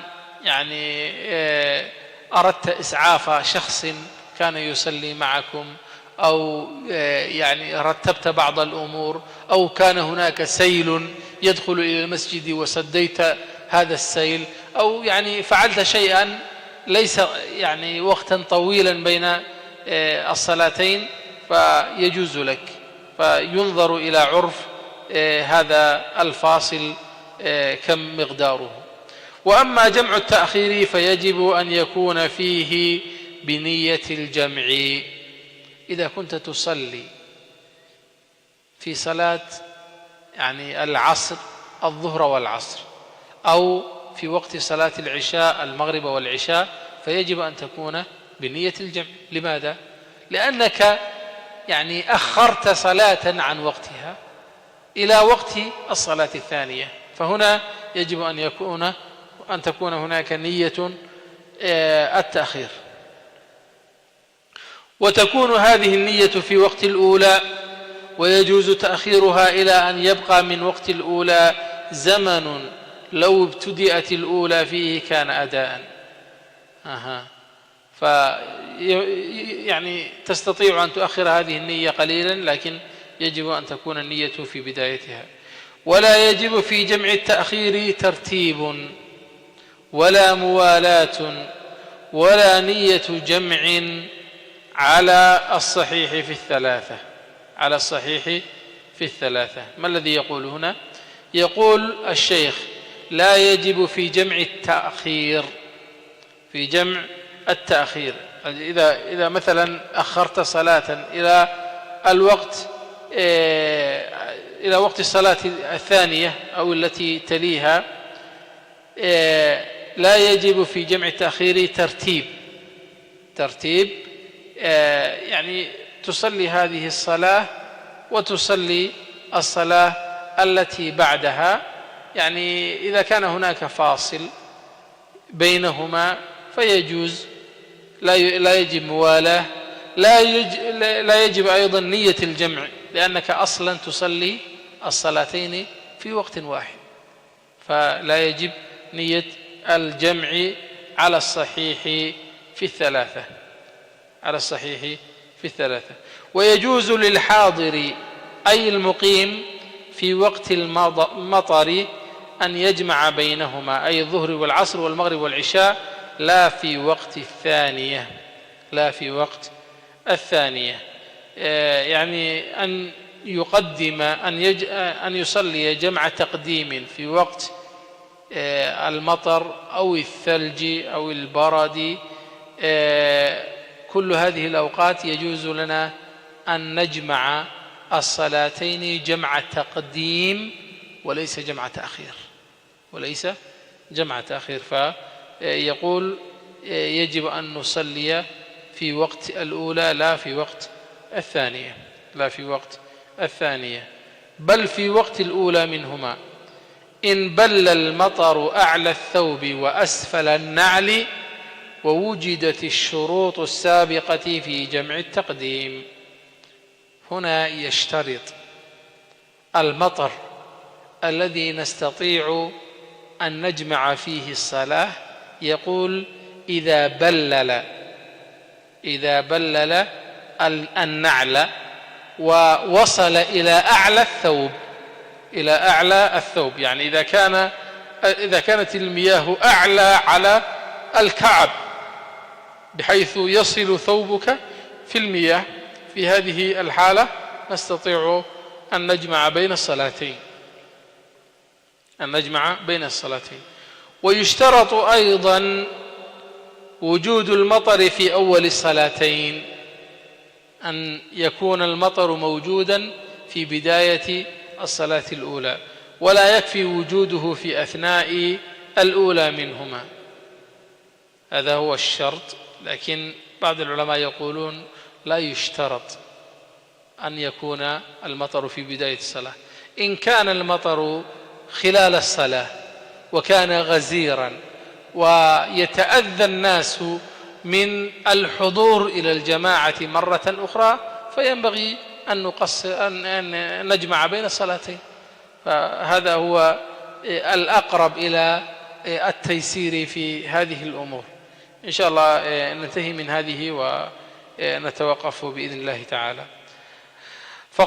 فيقول ويشترط أيضا وجوده عند السلام من الأولى، يعني إذا كان المطر بدأ في أثناء الصلاة وانتهى قبل السلام، فهذا لا يجوز أن يجمع بين الصلاتين لأجله.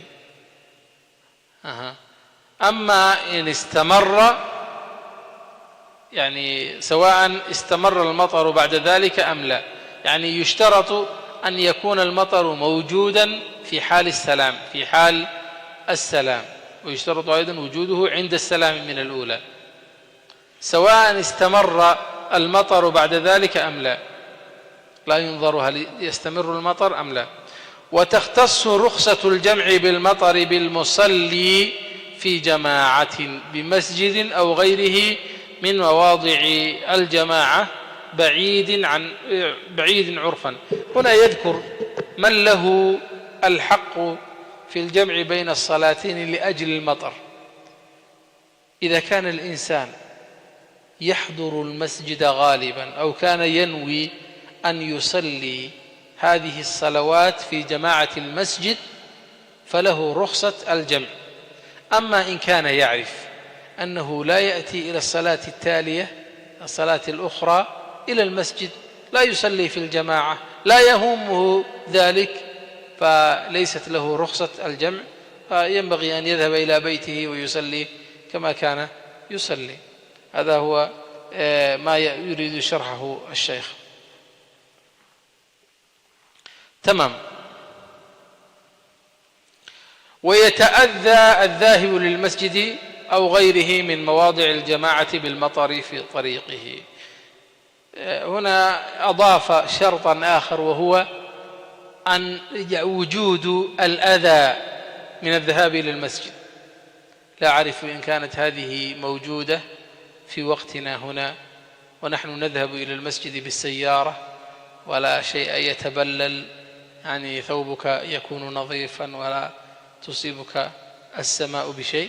فيقول ويتأذى، يعني تصيبه أذية الذهاب إلى المسجد أو غيره من مواضع الجماعة بالمطر، بسبب المطر في طريقه. الخلاصة أن الجمع بين الصلاتين يجوز للمسافر ويجوز في الحالات الاستثنائية كالبرد الشديد والمطر الغزير في حال صلاة الجماعة في المسجد، فيجوز أن يجمع بين الصلاتين في هذه الحالة. أما من يظل في بيته ولا يأتي إلى المسجد لأجل أداء صلاة الجماعة فيجب أن يصلي كل صلاة في وقتها، ولا يجوز له أن يجمع بين الصلاتين وهو لا يحضر إلى الجماعة.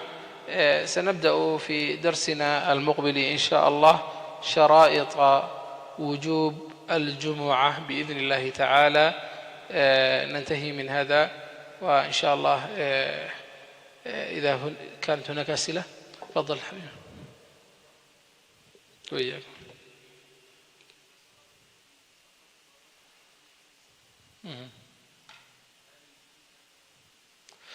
يعني كنت في سفر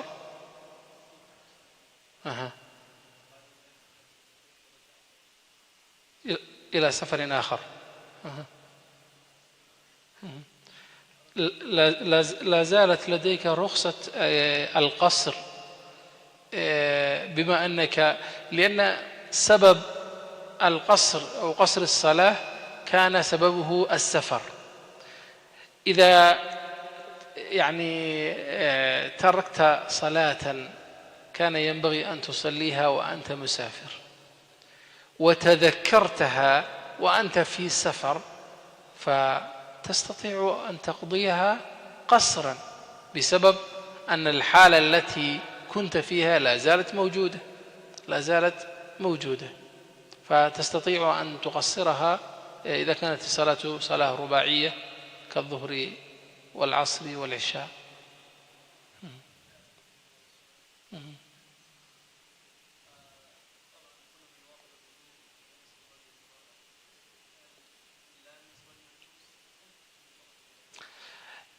سؤال وجيه. إذا كان بمجرد اللمس، هناك عدة أقوال للعلماء. هناك بعض العلماء يقولون أن مجرد لمس الأجنبية باليد أو تلامس الجسدين إذا لم تكن هناك شهوة فلا تنقض الوضوء. وأخذوا من هذا يعني هناك تلامس شديد في حال الطواف مثلا على بيت الله الحرام، الرجال والنساء لا يوجد ما يميز بينهم، فيقولون أن التلامس هذا يعني لا يعني ما ورد في الآية أو لامستم النساء اللمس باليد، بل يعني الجماع وليس اللمس. والشافعية يقولون بمجرد لمس الرجل أو مس الرجل المرأة الأجنبية ينتقض وضوءه، لكلاهما للرجل والمرأة، إلا إذا كان هناك حائل بينهما. إذا مثلا لف الرجل يده بشيء ولمسها فلا ينقض وضوءه. لذلك ربما ترى كبار السن عندنا يعني خاصة الأمهات ربما تضع ثوبها في يدها وتسلم الرجل بهذه الصيغة، وهذه الصيغة لا يجوز، لكن على الأقل لا ينتقض وضوءها بسبب أن البشرتين لا تلامس بينهما بسبب هذا الحائل الذي بين الجسدين. وإياكم يا رب. شيخ عبد الله أي سؤال؟ تفضل حبيبي.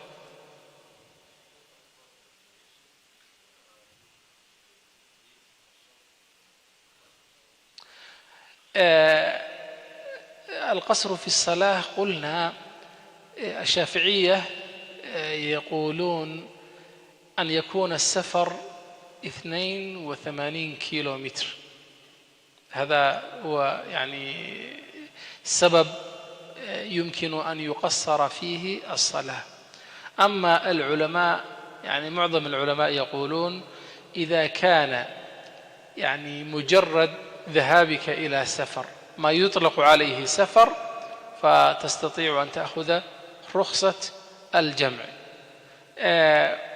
فربما يكون وأنت في مدينة واحدة، مثلا في مدينة أدمنتون، لا أعرف ما هي مسافة بداية المدينة إلى نهايتها، لكن ربما تكون طويلة عندما تذهب خلالها، ربما تكون أطول من الذهاب إلى ريدر مثلا وهي مدينة أخرى.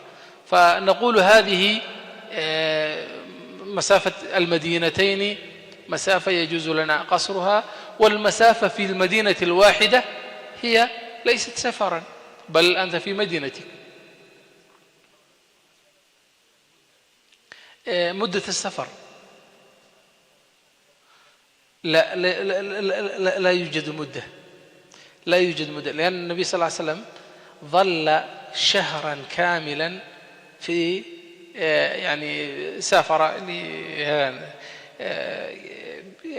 كانت هناك أحد الغزوات ولم يعد الرسول صلى الله عليه وسلم إلا بعد الشهر. كل هذا الشهر كان يقصر الصلاة الرباعية.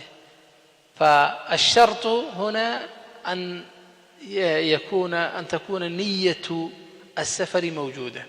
فمثلا سافرت إلى برلين مثلا لأجل العلاج أو لأجل يعني حاجة ثانية، وتنتظر يعني بمجرد أن تنتهي من الشيء الذي جئت من أجله ستعود إلى مدينتك.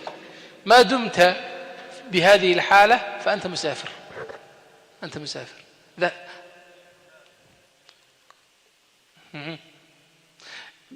من يذهب إلى مثلا رحلة التعليم مثلا هو يعرف كم من السنوات سيظل في هذه المنطقة. أما أنت مثلا ذهبت إلى لا أقول أوروا أو تورنتو هي مدينتك أصلا، يعني ذهبت إلى مدينة ليست من المدن التي يعيش فيها أهلك، ذهبت إليها لأجل أن تقضي فيها وقتا وتنتهي من الشغل. هذا الشغل ربما يأخذ وقتا. خليني أعطيك مثالا، الناس التي تشتغل في مثلا الكامب يعني يظلون في هذه المنطقة 14 يوم. ربما تقول الشركة يجب أن تستعد وتذهب خلال أسبوع وترجع إلى بلدك إلى منطقتك. يستطيعون أي يعني فترة أي وقت يمكنك أن يرسلوك إلى بيتك. فخلال وجودك في هذا المكان أنت في سفر. أما إن كانت هناك نية المكوث والإقامة، فمثلا طلاب الجامعات الإسلامية في المدينة المنورة عندهم إقامة أنهم سيقيمون كطالب في هذه المنطقة. ففي هذه الحالة لست مسافرا، بل يعني انتقلت إلى هذه المدينة وتعرف أنك ستكون فيها 4 سنوات، إلا يعني أنك ستسافر وتزور أهلك في خلال هذه السنوات. أما وجودك في هذه المنطقة هو وجود مقيم وليس وجود مسافر. جزاكم الله خيرا. سبحان ربك رب العزة عما يصفون، وسلام على المرسلين، والحمد لله رب العالمين.